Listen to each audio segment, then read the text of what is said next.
Good morning to all. I am Sonakshi Majumdar. Welcome to my YouTube channel. Today I am going to teach you class 6th subject SST History chapter 9 Vital Villages Thriving Towns. So be ready.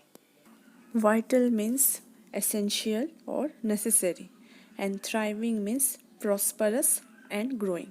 So, on that time, some vital villages means very essential, necessary villages are there, and thriving towns means prosperous and growing towns are there. So, in this chapter, we will study about these villages and towns. Iron tools and agriculture. We often take the use of iron for granted today. In our daily life, we use a number of things made of iron and steel.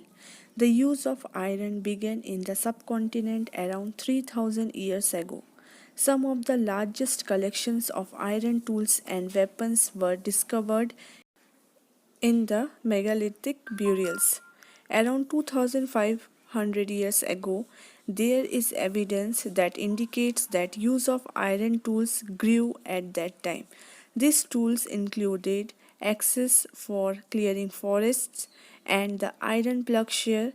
As we had seen in chapter 6, the plowshare greatly helped in increasing agricultural production. Other steps to increase production, irrigation. The existence of the kings and kingdoms you have been reading about was not possible without the support of flourishing villages. While new tools and the system of transplantation increased production, irrigation was also used. Irrigation works that were built during this time included canals, wells, tanks, and artificial lakes. If you see the chart, you will notice that some of the stages in the construction of irrigation works are mentioned by using the following phrases. The people provided labor. Farmers also benefit because crop production is more certain. To pay taxes, farmers have to increase production. Money was provided by the kings. He also planned irrigation works. In the southern and northern parts of the subcontinent, there were at least three different kinds of people who lived in most villages in the Tamil region. There were large landowners who were known as velar, ordinary plugmen who were known as uzavar, and landless laborers, including slaves who were known as karyaisiyar and adimai. In the northern part of the country, the village headman was known as the Gram Bhojika. Usually, men belonging to the same family held the position for generations. In other words, the post was hereditary, means generation after generation. Often the Grambhoshka was the largest landowner. He got cultivated his land by slaves and hired workers. In village, he was powerful, so the king often used him to collect taxes from the village. He also functioned as a judge and sometimes as a policeman.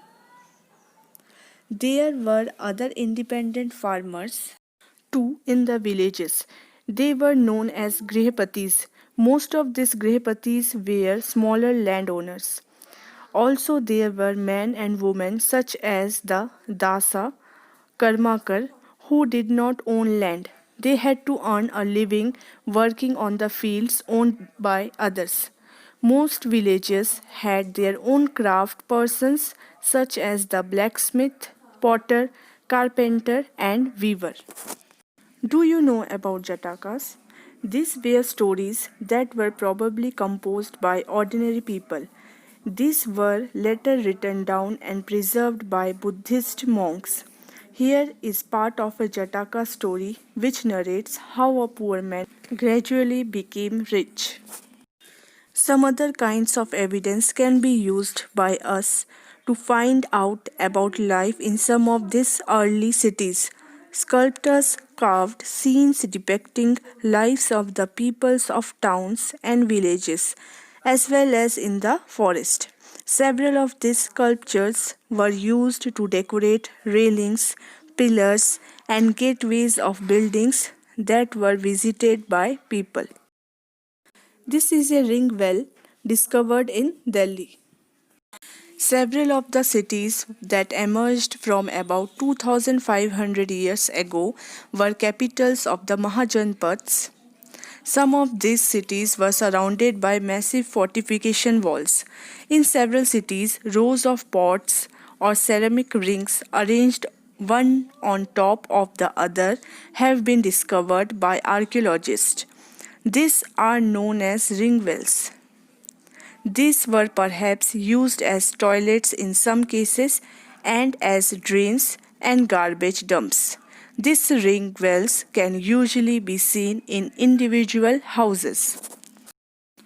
We have not much evidence of palaces, markets, or of homes of ordinary people. Perhaps some are yet to be discovered by archaeologists. Others, made of wood, mud, bricks, may not have survived. Another way of finding out about early cities is from the accounts of sailors and travelers who visited them. One of the most detailed accounts that have been discovered by an unknown Greek sailor. He narrated all the ports he visited. Coins. You may have noticed how wealth is measured in terms of coins in the story. Several thousands of coins belonging to this period have been discovered by archaeologists. The earliest coins that were in use for about 500 years were punched marked coins. Some of such coins are shown here. They have been given this name because the designs were punched on the metal, silver, or copper. Cities with many functions. Very often, a single town was important for a variety of reasons. We shall take the example of Mathura. For more than 2500 years, Mathura has been an important settlement. It was important because it was located at the crossroads of two major routes to travel and trade, from the northwest to the east and from north to south. The city of Mathura was completely fortified. Shrinis were also fortified. People who lived in the city were provided food by farmers and herders from adjoining areas. Mathura was also a center where some extremely fine sculpture was produced. Around 2000 years ago, the Kushanas made their second capital as Mathura. Mathura was also a religious center. There were Buddhist monasteries, Jain shrines, and it was an important center for the worship of Krishna.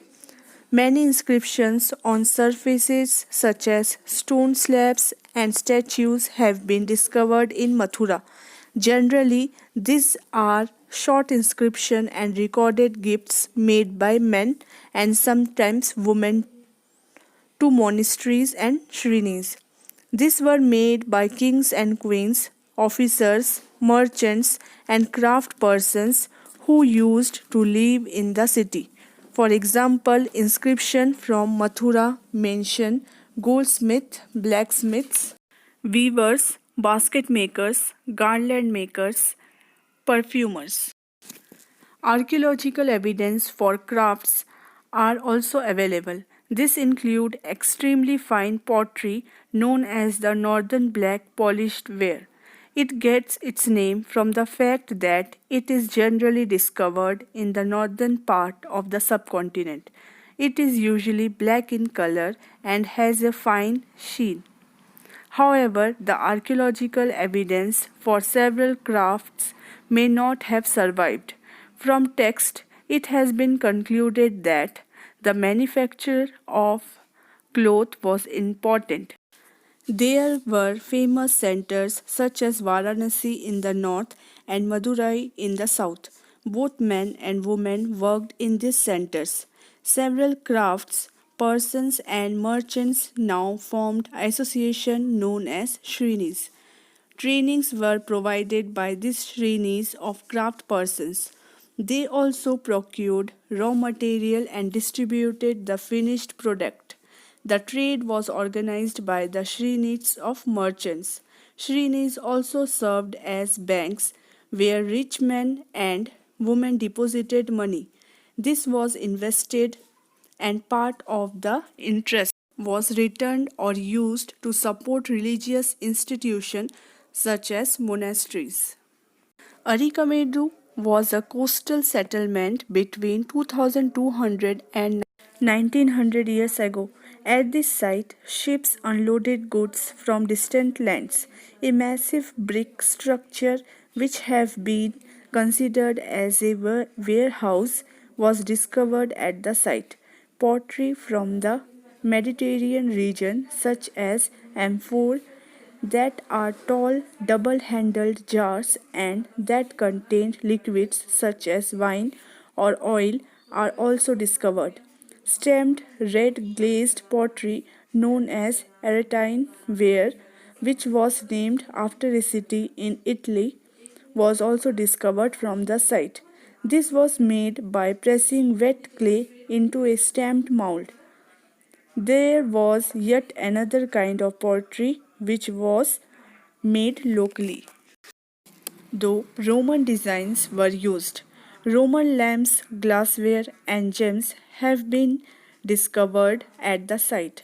Small tanks have been discovered. These were probably dyeing vats used to dye cloth. Evidence for making of beads from semi-precious stones and glass have also been found in great quantity. Okay, students, that's all for today. Next chapter I will explain in my next video. Your homework is to complete the notes. I will send you the PDF. You have to write the notes in good handwriting. Okay, till then, bye. Keep learning. Thank you.